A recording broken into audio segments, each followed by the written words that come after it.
Bismillahirrahmanirrahim. Assalamualaikum warahmatullahi wabarakatuh. Alhamdulillah wassalatu wassalamu ala Rasulillah wa ala alihi wa sahbihi wa man tabi'ahum bi ihsanin ila yaumiddin, amma ba'd. Qala jalla jalaluhu fi kitabihil aziz, ya ayyuhalladzina amanu taqullaha haqqa tuqatih wa la tamutunna illa wa antum muslimun. Wa qala sallallahu alaihi wasallam, fa inna asdaqal kalam kalamullah wa khairul huda hudan nabiy sallallahu alaihi wasallam wa syarrul umuri muhdatsatuha fa inna kulla muhdatsatin fid dini bid'atun wa kulla bid'atin dhalalah wa kulla dhalalatin finnar wa ba'd. Ikhwani fi din rahimani wa rahimakumullah, kita bersyukur kepada Allah Subhanahu wa taala yang telah memudahkan segala jalan. Kita diberikan kesehatan, sehat jasmani dan rohaninya. Ibnu Qayyim mengistilahkan sihatul badan wa sihatul qalbi, dua kesehatan yang disebutkan dalam Al-Quran dalam satu ayat. Wa thiyabaka fatahhir, dan pakaianmu bersihkanlah. Pakaian jasad dibersihkan. Kemudian wa qalbuka tahhir, hatimu bersihkan. Ramadan yang datang, salah satu hikmahnya adalah agar kita menjadi orang bertakwa, sebagaimana Allah firmankan la'allakum tattaqun. Tapi banyak orang yang melewati Ramadan, mungkin dia tidak mengevaluasi, atau dia barangkali tidak tahu bahwa dirinya dalam keadaan tidak mendapatkan apa yang seharusnya didapatkan. Oleh karena itu, di kesempatan yang singkat ini, salah satu di antara hikmah yang ada dari Ramadan, semakin menjadikan seorang dekat dengan Allah Subhanahu wa taala. Nabi SAW pernah mengingatkan kepada kita dalam sebuah hadis yang sudah sering kita dengar, dan Syekh Albani juga menukilkan dalam Kitabul Janaiz, innar ruha idza qubid tabi'ahul basar. Sesungguhnya ruh apabila dicabut diikuti oleh pandangan mata. Maka setiap kita satu saat kelak yang ada di masjid ini akan meninggalkan dunia satu persatu. Sudah banyak teman-teman kita yang mungkin tahun kemarin masih bergaul, masih ngobrol, masih bisa ditelepon. Tahun ini Ramadannya tidak ada. Ada seorang ikhwan di Semarang, biasa sholat di shaf yang pertama. Kemudian beliau berazam ingin menghatamkan minimal 2 kali Al-Quran. Kemudian tentu tahun ini dipastikan tidak bisa lagi dia menghatamkan Quran, karena beliau sudah meninggalkan kita beberapa bulan yang lalu. Berarti beliau termasuk yang ditulis, ditetapkan ulang di malam Lailatul Qadar tahun kemarin, bahwa dia akan meninggal di tahun ini. Semua kita ya ikhwan, kalau masih hidup di 10 hari akhir Ramadan sampai Lailatul Qadar Ramadan ini masih hidup, berarti kita belum dan bukan orang yang ditulis ulang, ditetapkan ulang di malam Lailatul Qadar di tahun kemarin. Karena Allah berfirman, yufraqu kullu amrin hakim. Di malam tersebut diputuskan dengan bijak ya segala urusan. Sahabat bertanya, ayu amr ya Rasulullah, urusan apa yang ditetapkan ulang di Lailatul Qadar? Maka Nabi menjawab, man yuhyi fis sanah, siapa yang lahir dalam setahun. Wa man mata fis sanah, siapa yang akan meninggal dalam setahun. Wa minar rizq, rizki kita dalam setahun. Syaqiyun am sa'id, sengsara atau bahagia kita dalam setahun ditetapkan ulang di malam Lailatul Qadar. Makanya hari-hari ini kawan sekalian, jangan lelah beribadah. Siapa tahu ini malam Lailatul Qadar, atau mungkin gadan atau badal gad atau badal dzalik, di mana di malam tadi ditetapkan namanya takdir tahunan. Ibnu Qayyim mengistilahkan dalam Syifaul Alil takdir hauli. Juga Syekh Sulaiman Al-Asqar menyebutkan demikian. Oleh karenanya, kalau ada di antara kita yang menyadari hal tadi, minimalnya satu, kita akan meyakini bahwa setiap kita akan meninggal. Saya dan antum kalau mengingat kematian, untuk apa kita di dunia bermegah-megahan, kemudian seorang terlalu panjang angan-angan, karena Nabi membuat kotak dan Nabi menulis garis lurus melewati kotak. Faqala sallallahu lebih mengatakan yang panjang ini, garis panjang, hadal amal, ini angan-angan, wa hadal maut, dan kotaknya adalah kematian. Banyak orang punya rencana sampai tahun 2050, 2070, ternyata 2023 dia meninggal. Kita pun sama. Maka saya ingin mengajak di antara faedah kedua, lakukan yang terbaik ikhwan sekalian. Yang hari ini bisa dikerjakan dari kebaikan, kerjakan. Jangan pernah menanyakan kapan hasilnya, lakukan sekarang. Karena di kalangan salaf mereka meyakini kalau hari yang kemarin sudah ditutup, tidak akan dibuka kecuali nanti di hari hisab. Hari yang ini masih kita pegang, Allah berikan amanah, maka buatlah yang terbaik. Besok belum tentu kita dapatkan. Kemudian yang ketiga ya ikhwan, setiap kita dengan apa yang kita miliki dari kedua mata seharusnya kita mensyukurinya.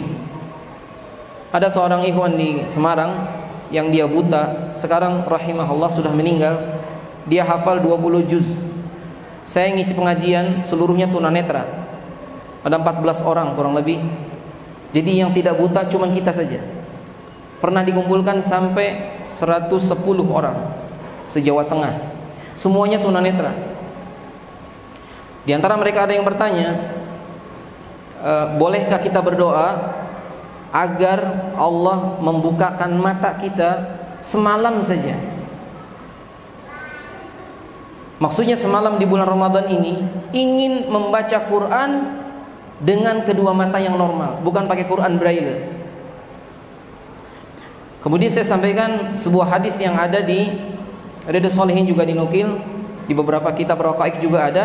Innallaha idza akhadha bihabibataihi fasabara falahul jannatu.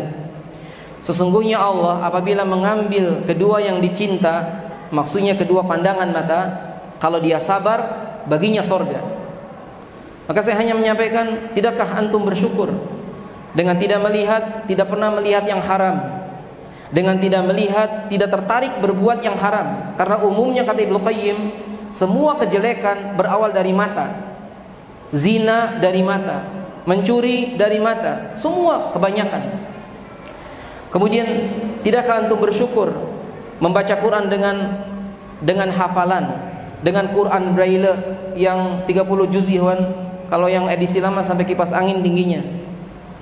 Saya cuma diperlihatkan sebagiannya sudah dimakan rayap. Kita Quran di mana-mana ada. Kemudian kita lihat mereka pun mencari nafkah tidak mudah, apalagi di musim pandemi. Intinya saya cuma menyampaikan hadis ini sebagai jaminan, karena dalam syarahnya begitu. Kalau antum sabar, bagi antum surga. Tidakkah bersabar selama mungkin 10-20 tahun? Karena aslinya hidup kita berapa sih lamanya?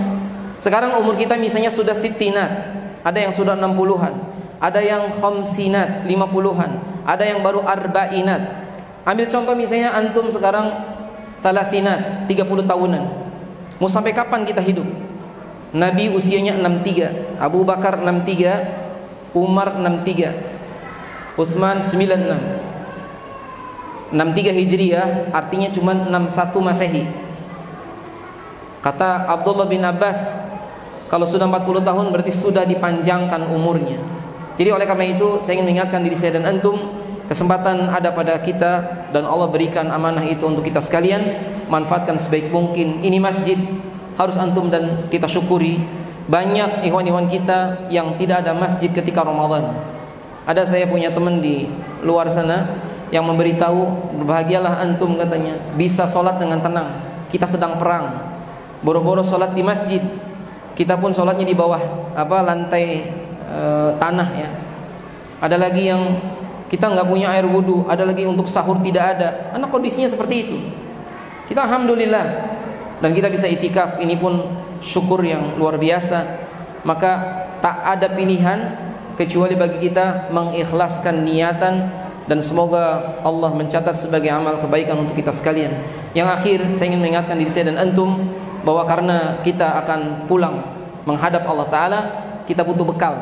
Itulah yang Abu Hurairah menangis sebelum beliau wafat. Ketika ditanya, ma yubkik, kenapa engkau menangis? Kata dia, qillatuz zad wa bu'dul masafah. atau di kalimat yang lain terbalik, bu'dul masafah wa qillatuz zad. Jauhnya perjalanan dan sedikitnya bekal. Kenapa dia bilang begitu? Perjalanan menuju sorga sangat panjang. Kita meninggal masih di alam kubur, masih di mahsyar, masih melewati sirat, masih ada mizan, mungkin juga qantarah, baru terakhir di sorganya Allah Subhanahu wa ta'ala. Apakah kata Ibnu Qayyim, orang yang pengen sorga seharian dia tidur? Apakah orang yang pengen sorga, ikhwan, dia malas beribadah sementara perjalanan kita masih panjang? Apakah orang yang ingin sorga masih rajin bermaksiat? Jadi oleh karena itu, yang sungguh-sungguh saja belum tentu dapat. Bagaimana dengan yang leha-leha? Oleh karenanya, setiap kita wajiblah sadar waktu kita terbatas. Apakah kita korbankan waktu yang pendek hanya sekitar 25 tahunan?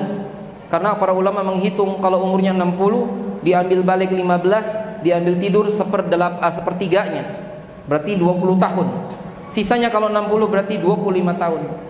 Tidakkah antum dan saya bersabar mentaati Allah selama 25 tahun untuk menukar umur kita yang tidak ada batas di akhirat? Satu saat, ikhwan, kalau nanti kita dipertemukan di sorga, maka kita akan ingat bahwa malam ini kita pernah di sini dan pernah sholat dan juga pernah membaca Quran, dan insya Allah amalan kita akan ditulis kalau kita ikhlas kepada amalan-amalan yang kebaikan. Dan semoga Allah Ta'ala berkenan mengampuni semua dosa saya dan antum dan setiap kita, dan juga orang-orang yang tercinta. Dan akhir apa yang ingin kami sampaikan, ketika Allah berfirman dalam Al-Quran, dalam banyak ayat tentang penduduk sorga, ya, kita pun mengetahui bahwasanya ayat-ayat tadi sebagai ayat janji, dan janji Allah la yukhlifu al-mi'ad. Ketika Allah berfirman misalnya, fa'aqbala ba'duhum ala ba'din yatasa'alun, ketika penduduk sorga mereka duduk di permadani, di pandipan yang sangat indah, mereka berbicara, saling berdialog, yatasa'alun, saling bertanya. Kata Ibnu Katsir, bertanya, mana si fulan yang dulu berteman dengan kita di dunia? Dan juga saling bertanya, tidakkah anda ingat dulu pernah kita begini dan begitu?